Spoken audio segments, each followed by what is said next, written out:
ज्ञानाञ्जनशलाकं येन तस्मै श्रीगुरवे नमः।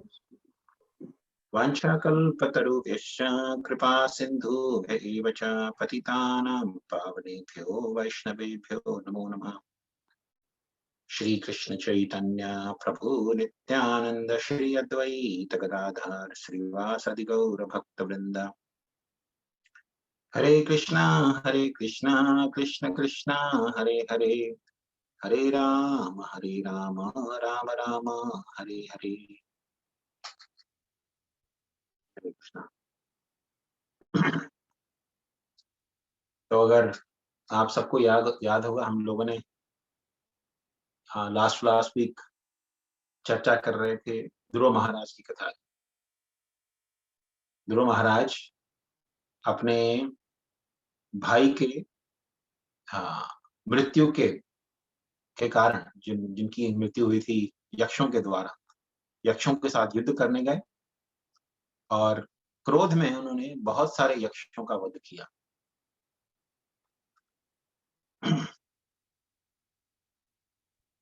तो इस प्रकार जब उन्होंने बहुत सारे यक्षों का वध किया तो उनके पितामह जो थे, उनके दादाजी महाराज मनु वहां पे आ गए और उन्होंने उन्हें समझाया कि बेटा इस प्रकार क्रोध में भरकर कार्य नहीं करना चाहिए। आपने इतने सारे यक्षों का वध कर दिया है तो ये अच्छी बात नहीं है।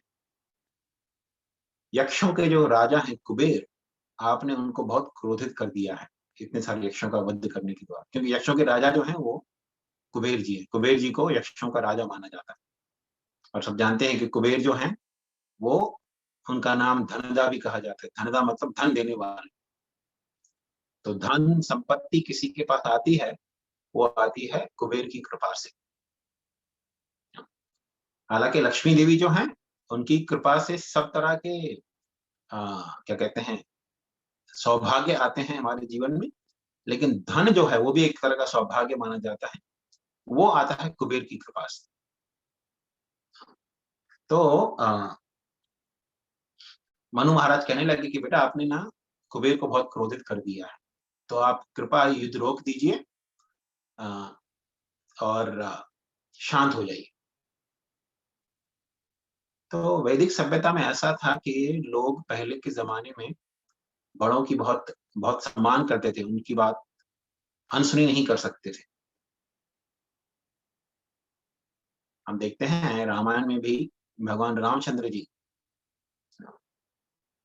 हालांकि महाराज दशरथ ने कभी भी भगवान रामचंद्र से ये नहीं कहा कि बेटा अभी आप वन में चले जाओ 14 साल के लिए।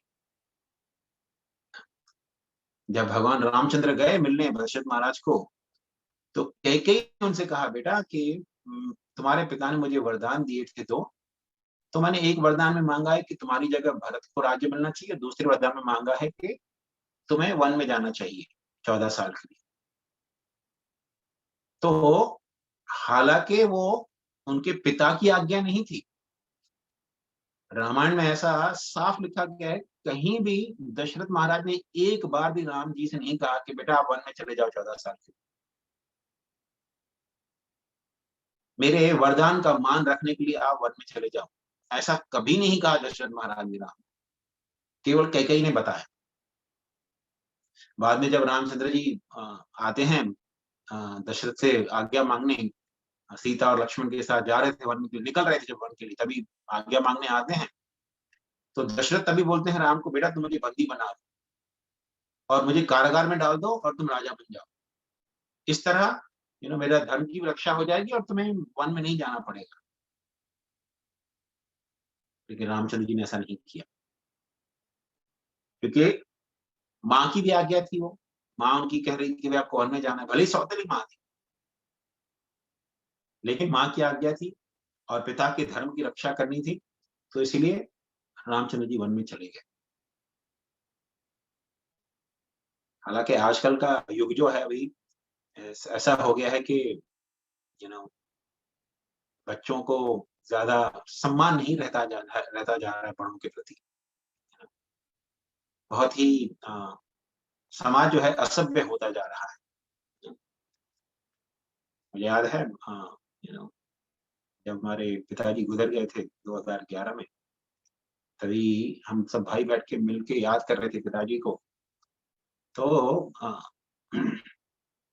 हमारे जो दूसरे बड़े भाई हैं, हम 5 भाई हैं और 1 बहन है। तो हमारे जो दूसरे भाई साहब हैं, सबसे बड़े में से दूसरे जो हैं, दूसरे नंबर पे हैं, वो बताने लगे कि जब उनकी शादी तय हुई थी, तो उन्होंने कभी लड़की को देखा नहीं था।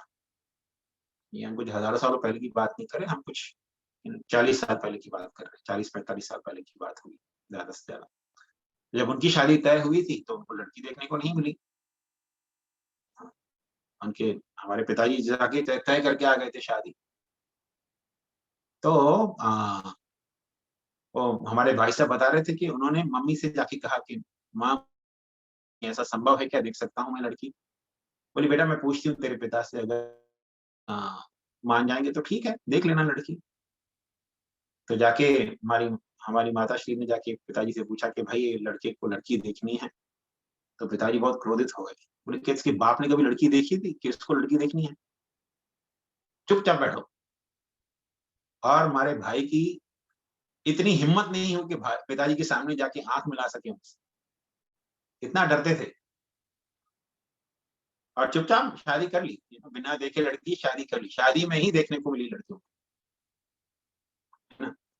आजकल तो ऐसा होता है कि अ, शादी कर लेते हैं बच्चे और बाद में जाके माता-पिता को देखने को मिलती है ना? चॉइस।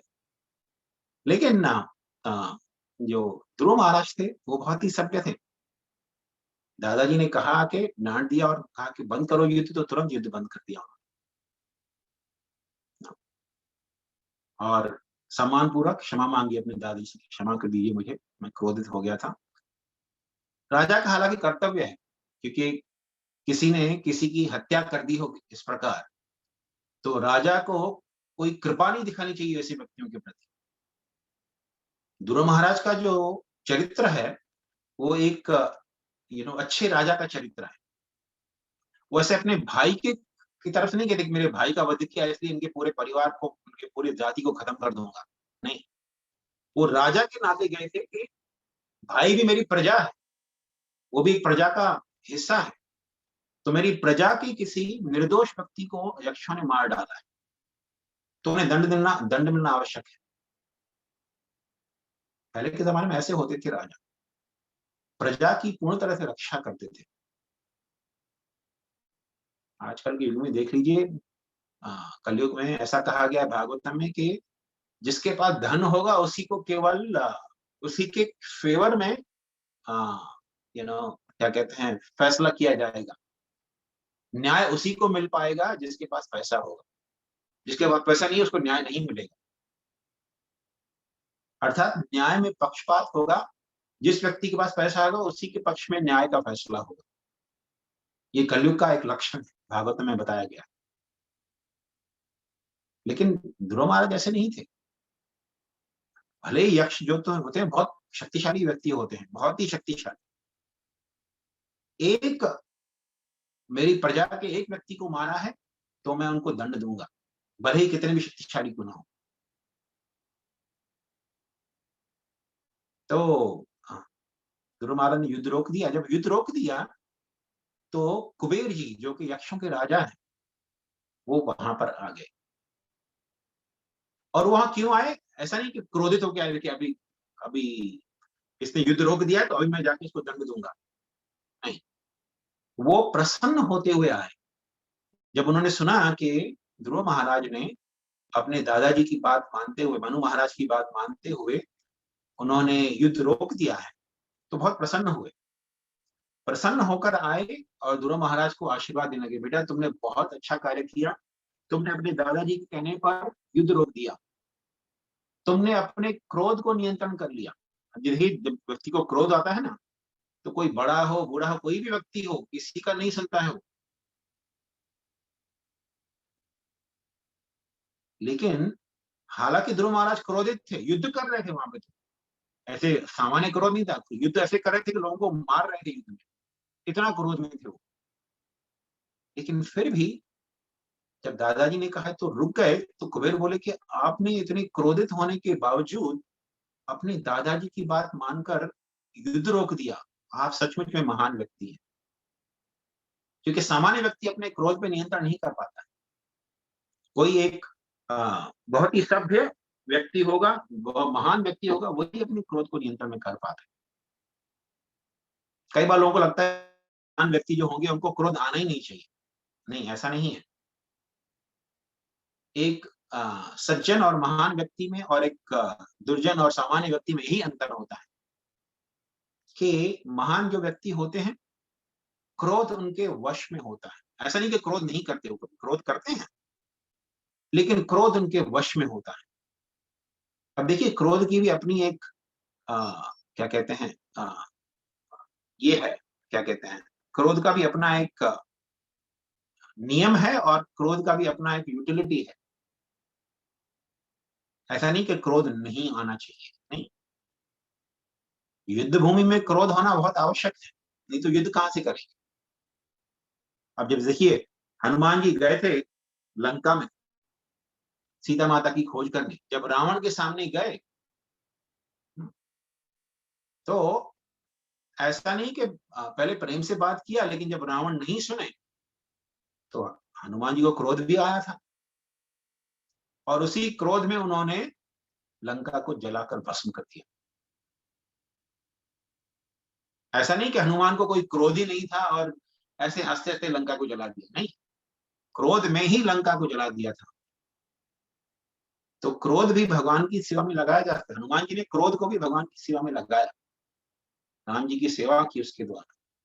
तो क्रोध के द्वारा ही अर्जुन ने भगवान कृष्ण की सेवा की, क्योंकि युद्ध भूमि में अर्जुन को बहुत क्रोध था, क्रोधित होकर युद्ध कर रहे थे, है ना।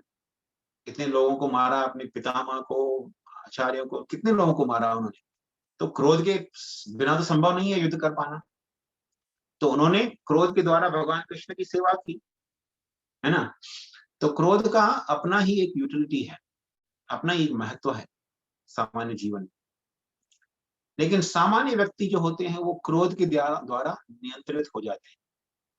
लेकिन जो महान व्यक्ति होते हैं, जो अच्छे चरित्र वाले लोग होते हैं, वो क्रोध को अपने नियंत्रण में रखते हैं। मतलब जब चाहा तभी क्रोध प्रकट होगा, क्रोध उनके वश में रहता है, वो क्रोध के वश में नहीं रहते। तो कुबेर जी कहने लगे कि महाराज ध्रुव, आप तो बहुत ही सचमुच में महान व्यक्ति हैं, क्योंकि आपने क्रोध को वश में कर लिया। मैं आपसे बहुत प्रसन्न हूं, आप मुझसे कोई वरदान मांगिए। अब देखिए, कुबेर के लोगों का वध किया था ध्रुव महाराज, और कुबेर जी को यह भी पता था कि 5 साल की उम्र में ध्रुव ने भगवान की भक्ति करके भगवान का दर्शन पाया था। तो बोले, महाराज आपने तो 5 साल की उम्र में भगवान की भक्ति करके भगवान का दर्शन प्राप्त किया था, आप तो बहुत ही महान व्यक्ति हैं, मैं आपसे बहुत प्रसन्न हूं। मैं आपको केवल ये बताना चाहता हूं कि आपके भाई का वध जो है इन यक्षों ने नहीं किया, उसकी आयु समाप्त हो गई थी, तो यक्ष एक माध्यम बन गए, और आपने भी यक्षों का वध नहीं किया है। यक्षों का, जिन जिन यक्षों का आपने वध किया उनकी आयु समाप्त हो गई थी, और आप निमित्त मात्र बन गए उनकी आयु समाप्त करने के। क्योंकि जिस व्यक्ति का जब मरने का समय आ जाता है तो एक बहाना बन जाता है। अब देखिए, अभी कोरोना काल में कितने सारे लोगों का आपने सुना, अरे ये व्यक्ति कोरोना के कारण मर गया। अच्छा खासा व्यक्ति, जानते थे, पहचानते थे हम उन्हें, हमारे यू नो सामने ही चल बसे व्यक्ति, हंसते खेलते ही व्यक्ति चला जाता है, तो एक निमित्त बन जाता है, यू नो। तो उसी प्रकार कुबेर जी कहने लगे कि इन यक्षों का जो आपने वध किया है, आप निमित्त मात्र बन गए, इनकी आयु समाप्त हो गई थी, इसीलिए आप एक निमित्त बन गए। ऑफ कोर्स इसका मतलब ये नहीं कि हम लोग अपने दुष्कर्मों को ऐसे जस्टिफाई करें। दूसरा कोई कहता है तो और बात है, लेकिन हमें कभी ऐसे जस्टिफाई नहीं करना चाहिए। अरे मैं क्रोधित हो गया, मैंने तुम्हें चांटा मार दिया क्योंकि तुम्हारी किस्मत में लिखा था चांटा पड़, इसलिए मैंने मार दिया। नहीं, ये गलत बात होगी। ऐसे कभी जस्टिफाई नहीं कर सकते हम अपने कर्मों को। ध्रुव महाराज नहीं बोले अपना कुबेर को अरे महाराज, कुबेर महाराज हमें क्षमा करिए, क्योंकि देखिए मैं एक निमित्त बन गया, उनकी आयु खत्म हो गई थी इसलिए मैंने उनको मारा। नहीं, कुबेर जी कह रहे हैं जिनके लोगों का वध हुआ है, वो बोल रहे हैं ध्रुव महाराज को। और ये सत्य है हकीकत में, क्योंकि इस जगत में निमित्त बनते हैं अलग अलग लोग, किसी को सुख और दुख देने के लिए। क्योंकि आपके कर्मों में अगर दुख लिखा है तो वो दुख ढूंढते हुए आपको आ जाएगा। शास्त्रों में ऐसा कहा गया है कि कर्म जो होता है ना, व्यक्ति का कर्म होता है, वो बछड़े के समान होता है। आप एक बछड़े को छोड़ दीजिए, एक हजारों गाय हो, एक बछड़े को छोड़ दीजिए, वो गाय को हजारों गायों में से अपनी मां को ढूंढ निकालेगा। शायद आप और मुझे बहुत परेशानी हो जाए, कभी ढूंढ भी ना पाए। अगर 1000 गैया खड़ी हैं वहां पर, बछड़ा अपने आप अपनी मां को ढूंढ लेगा जाके, और उसी का जाके स्तन से दूध पिएगा। तो कर्म भी ऐसे ही होते हैं। भले ही मान लीजिए भूकंप आया और पूरा बिल्डिंग टूट के गिर गया, या सैकड़ों बिल्डिंगें टूट के गिर गई, उनमें केवल उन्हीं लोगों को क्षति पहुंचेगी या उन्हीं लोगों की मृत्यु होगी जिनका कर्म ऐसा था। ये तो कई बार ऐसा भी होता है ना, कर्म के अनुसार देखते हैं हम लोग, कहीं बिल्डिंग गिर गई, एक छोटा सा बच्चा बिल्डिंग के नीचे दब गया था, लेकिन जब निकाला गया, 1 हफ्ते के बाद निकाला गया, फिर भी बच्चा सही सलामत था। कुछ खाना पीना नहीं मिला, 1 हफ्ता बिल्डिंग के नीचे दबा रहा, फिर भी जिंदा बच गया। बाकी सब लोग मर गए। हमने सुना था बहुत साल पहले ऐसे हुआ था गुजरात में, अहमदाबाद में कभी हुआ था ऐसे, भूकंप आया था, तो हमने सुना था ऐसा कोई न्यूज। एक नवजात शिशु था, कुछ महीनों का ही जन्मा हुआ बालक था, वो 1 हफ्ते तक दबा हुआ था बिल्डिंग के अंदर। जब 1 हफ्ते बाद निकाला गया तो भी जिंदा था बच्चा, बाकी सब लोग मर गए, वो छोटा बच्चा जीवित रह गया। तो कर्म ऐसे ही होते हैं, लोगों को, हर एक व्यक्ति को ढूंढ निकालते हैं और उसे अपने कर्मों का फल मिलता है। हालांकि अलग अलग निमित्त बन जाते हैं किसी के लिए सुख और दुख के। तो हमें किसी लोगों को दोष नहीं देना चाहिए। लेकिन कुबेर जी बोले, महाराज मैं आपसे बहुत प्रसन्न हूं, आप मुझसे कोई वरदान मांगिए।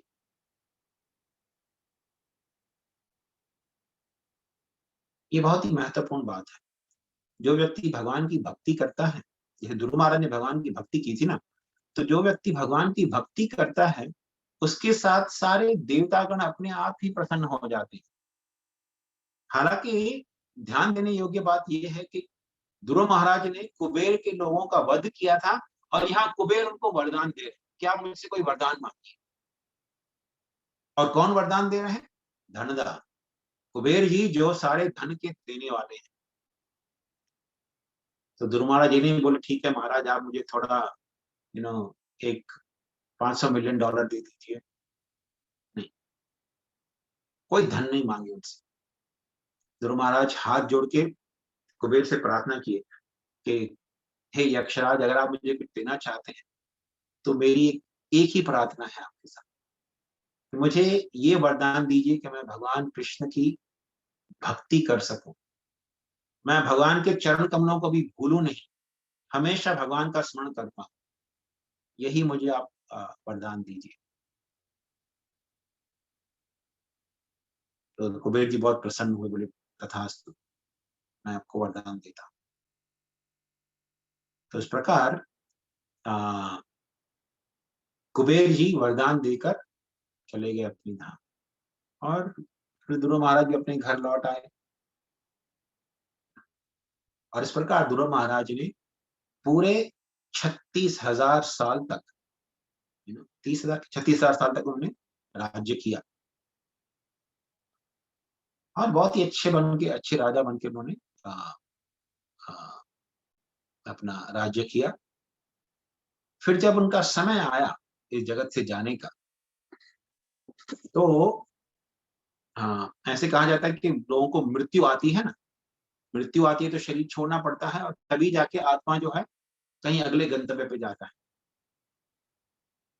लेकिन ध्रुव महाराज के केस में ऐसा हुआ कि मृत्यु देवी, क्योंकि मृत्यु का भी सबकी मृत्यु करने वाली होती है एक मृत्यु देवी, जो यमराज की सेविका है। यमराज की एक सेविका है जिसका नाम है मृत्यु देवी। तो कोई कितना भी शक्तिशाली व्यक्ति क्यों ना हो, जब मृत्यु देवी आ जाती है तो व्यक्ति को समर्पण करना पड़ता है। तो मृत्यु जब ध्रुव महाराज के पास आई तो ध्रुव महाराज उनको समर्पण नहीं करना पड़ा। मृत्यु उनके सामने झुक गई और ध्रुव महाराज अपना पैर जो है मृत्यु के सर पे रखकर ना भगवान के धाम के लिए चले। क्योंकि भगवान के जो सेवक थे, भगवान के जो पार्षद थे, विष्णु के दूत जो हैं, वो ध्रुव महाराज को लेने आए एक एयरप्लेन में, एक विमान में लेने आए ध्रुव महाराज को। तो ध्रुव महाराज ने अपने चरण कमलों से मृत्यु के सर पे पांव रखकर वो उस विमान में चढ़ गए। अर्थात ध्रुव महाराज को मृत्यु की पीड़ा नहीं सहन करनी पड़ी। मृत्यु उनकी सेविका बनके उनको सेवा करने के लिए आ गई। तो ध्रुव महाराज मृत्यु के सर पे पांव रखकर विमान में चढ़ गए। जब विमान में चढ़े तो फिर उनको ख्याल आया कि मैंने भगवान की भक्ति की थी क्योंकि मेरी माँ ने मुझे उपदेश दिया था। मेरी माँ जो है सुनीति, उसने मुझे मार्गदर्शन दिया था भगवान की भक्ति करने का। तो मैं उसे छोड़ के कैसे जा सकता हूँ? वो तो मेरी गुरु जैसे हुई, उन्होंने मेरा मार्गदर्शन किया था भगवान की भक्ति करने के लिए, तो मैं उन्हें छोड़ के नहीं जा सकता हूँ। तो जब ऐसा ख्याल करने लगे तो जो विष्णु दूत थे उनके विमान में बैठे हुए थे, बोले महाराज चिंता मत कीजिए, आपसे पहले देखिए आपकी माँ के लिए विमान आ गया।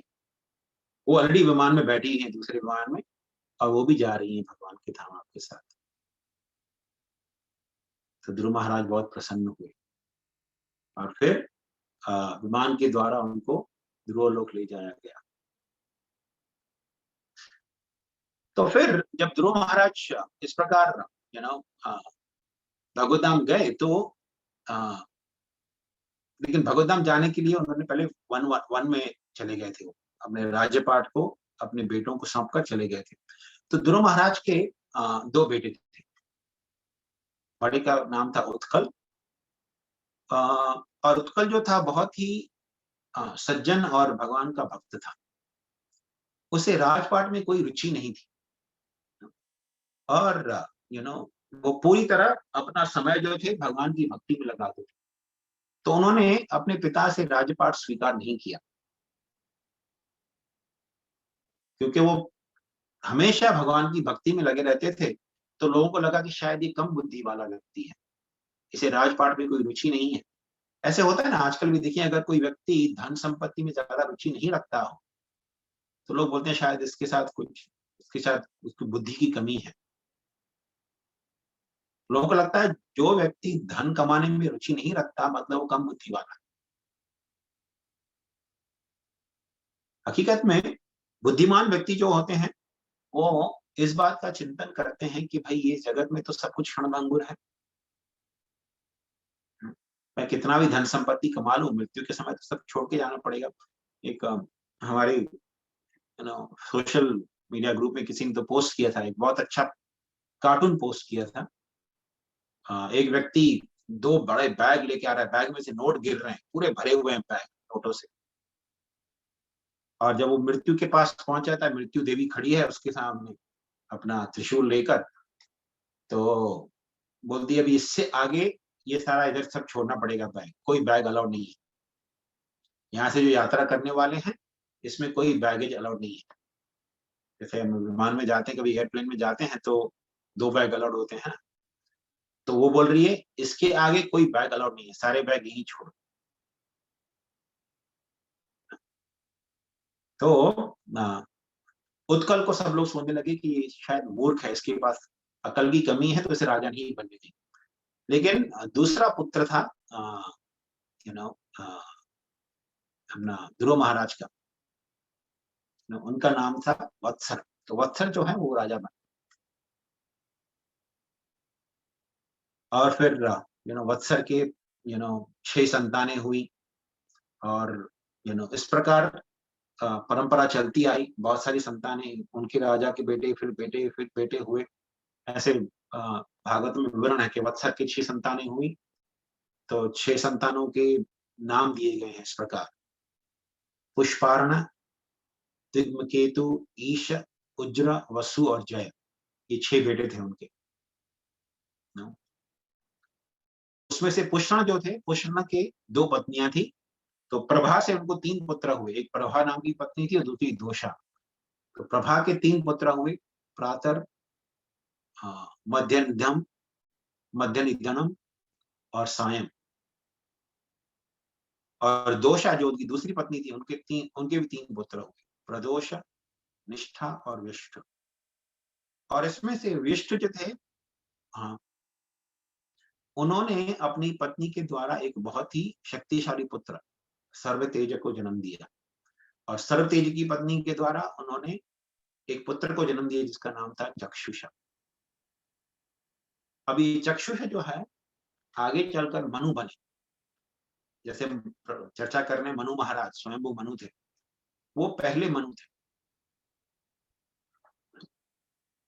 ब्रह्मा जी का एक दिन जो होता है ना, उसमें 14 मनु आते जाते हैं। ब्रह्मा जी का दिन कितना बड़ा होता है, भगवान गीता में बताते हैं। इसका एक उल्लेख करते हैं भगवान कृष्ण गीता में कि ब्रह्मदेव की आयु कितनी बड़ी होती है, उनका दिन कितना बड़ा होता है, इसका उल्लेख भगवत गीता में आता है। सहस्त्र युग पर्यंतम अहर यद ब्रह्मणो विदु। 100 युग बीतने पर, 100 युग मतलब दिव्य युग कहते हैं उनको। जैसे सतयुग होता है, फिर त्रेता युग आता है, फिर द्वापर आता है, फिर कलयुग आता है। इन चारों युगों को मिलाकर एक दिव्य युग बनता है। तो जब ऐसे 1000 दिव्य युग बीतते हैं, मतलब 1000 बार सतयुग, त्रेता, द्वापर और कलयुग बीत जाते हैं, वो सब मिलकर ब्रह्मा जी का एक दिन बनता है। एक दिन मतलब 12 घंटे, दिन रात नहीं। दिन रात मिलाकर उसको अहर्निश कहते हैं। लेकिन ब्रह्मा जी का एक दिन जो होता है, 12 घंटे जो होते हैं, वो इतने बड़े होते हैं। सहस्त्र युग पर्यंतम अहर यद ब्रह्मणो विदु रात्रि युग सहस्रानि। तो 1000 युग की उनकी दिन होता है और 1000 युग की उनकी रात्रि होती है। इतना बड़ा 24 घंटे का जो समय होता है ब्रह्मा जी का, इतना बड़ा होता है। अब देखिए, कलयुग में है 4,32,000 साल होते हैं कलयुग के अंदर। केवल एक कलयुग के अंदर 4,32,000 साल होते हैं।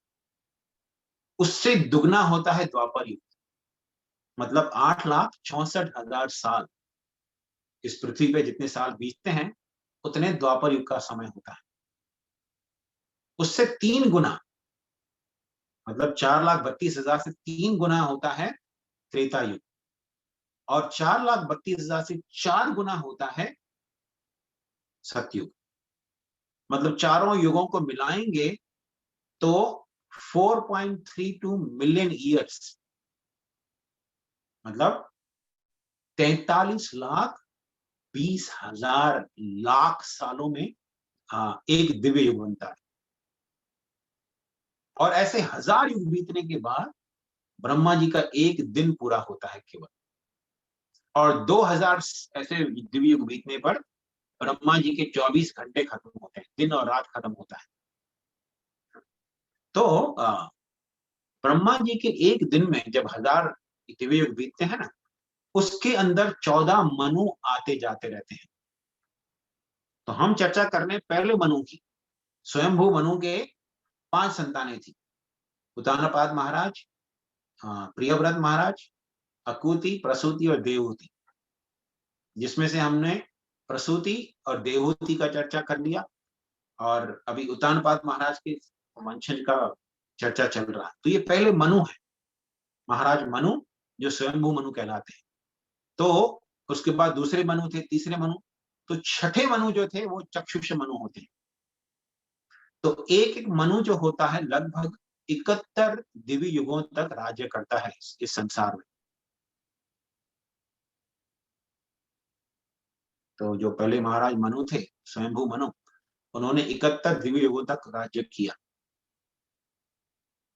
अभी का जो मनु है वो 7वां मनु चल रहा है। ब्रह्मा जी के लगभग मध्याह्न का टाइम हो रहा है। मध्याह्न मतलब दिन के जब 12-1 बजते हैं ना दोपहर के, तब उस समय वो समय चल रहा है, क्योंकि ये 7वां मनु है जिसका नाम है वैवस्वत मनु।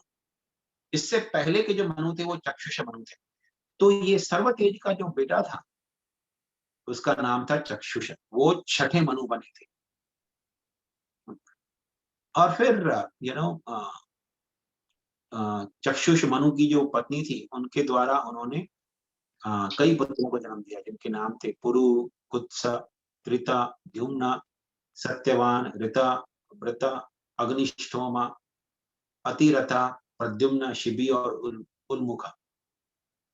ये 12 पुत्र थे। और उल्मुख जो था यू नो फिर उन्होंने 6 पुत्रों को जन्म दिया अपनी पत्नी के द्वारा। पुष्करणी उनकी पत्नी का नाम था। तो उन्होंने 6 पुत्रों को जन्म दिया। उनका नाम था अंग, सुमान, ख्याति, क्रतु, अंगीर और गया। तो इन 6 पुत्रों में सबसे प्रमुख थे अंग महाराज। तो अंग महाराज जो थे वो, उनकी पत्नी का नाम सुनीता था। उन्होंने एक पुत्र को जन्म दिया जिसका नाम था वेना। और ये जो वेना था बहुत ही दुष्ट व्यक्ति था।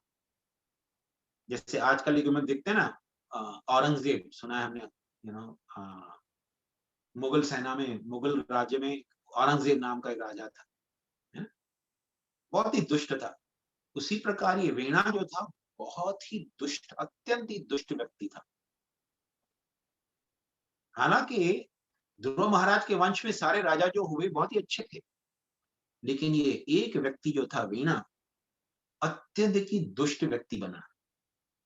इतना दुष्ट था वो कि उनके पिता जो थे अंग महाराज, जो कि एक राजऋषि थे, वो भी एक संत थे, महात्मा के जैसे ही थे वो अंग महाराज, वो उनसे परेशान होकर वन में चले गए।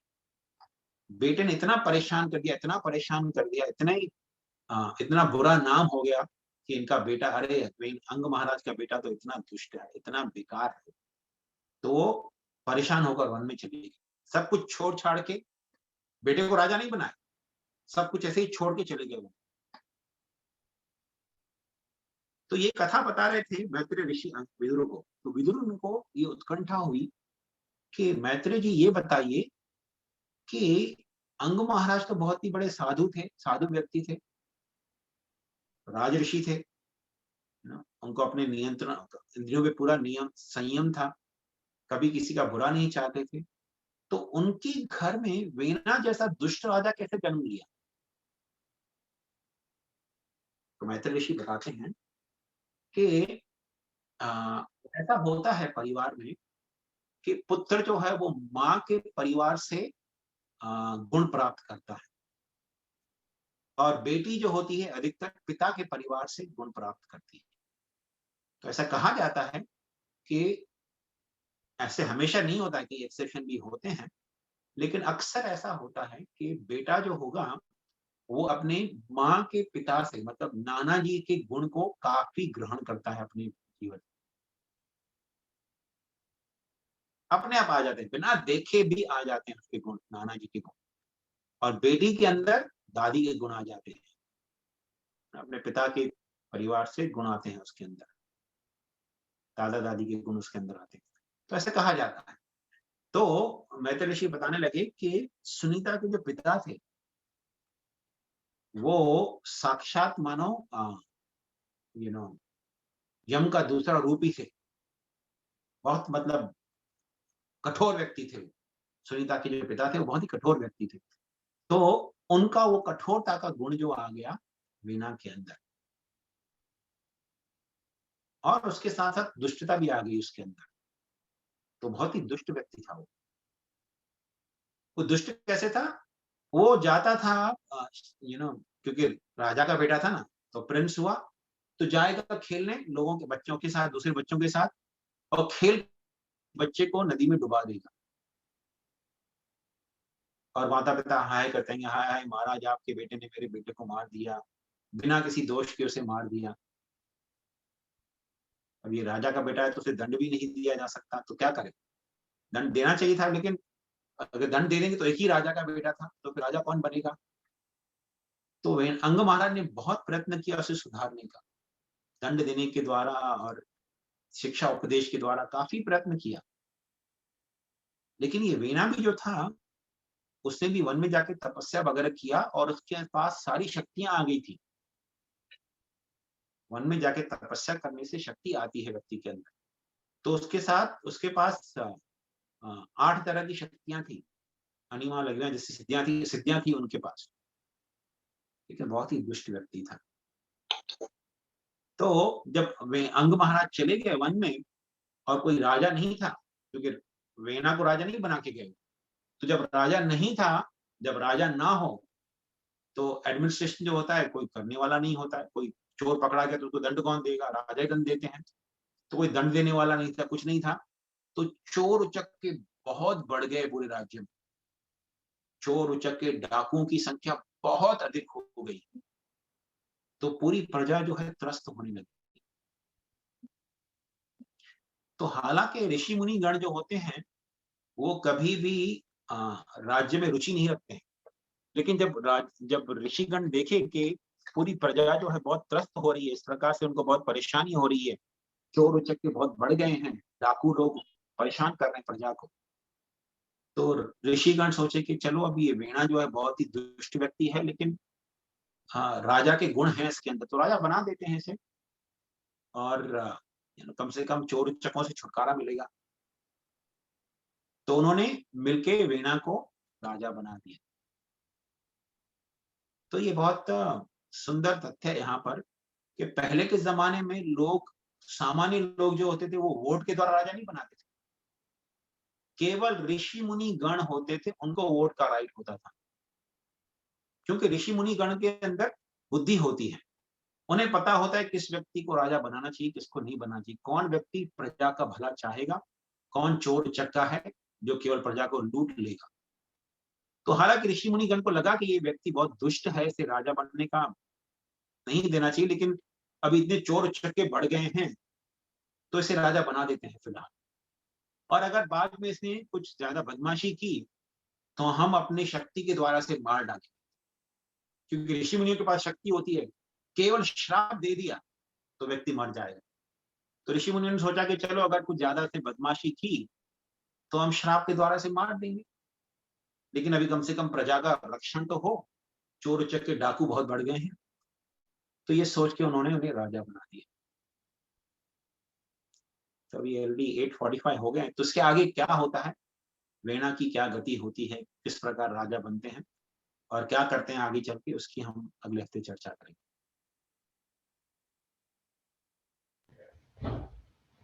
किसी का कोई प्रश्न है तो पूछ सकते हैं अभी।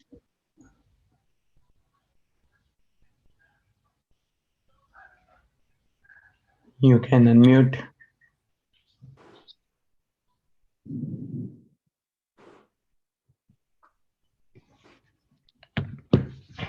कोई प्रश्न नहीं है तो फिर हम यहाँ पर समाप्त करते हैं। बहुत बहुत धन्यवाद प्रभु जी। हरे कृष्ण प्रभु प्रभु जी, जी। शंकरानंद प्रभु। प्रभु जी। थैंक यू प्रभु जी।